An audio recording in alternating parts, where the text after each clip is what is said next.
सगळ्यांना. आपण मकर संक्रांतीला तीळ का खातो माहित आहे का? चला मी सांगते.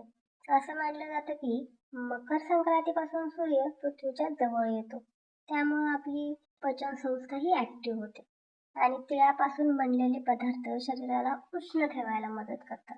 त्यामुळे तिळापासून बनवलेले पदार्थ खाल्ले जातात. मकर संक्रांतीला तेलाने मसाज करून अंघोळ केली जाते आणि तीही सूर्योदयाच्या अगोदर, म्हणजे आपण उत्तरायणमध्ये सूर्यासोबत प्रवेश करू शकतो. प्रत्येक भागात जरी मकर संक्रांतीला वेगवेगळ्या नावाने ओळखले जात असेल तरी सण एकच.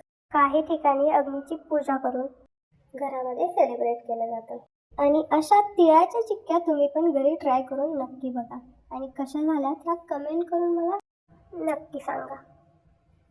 ज्या खूपच हेल्दी आणि टेस्टी आहेत आणि झटपटही बनतात.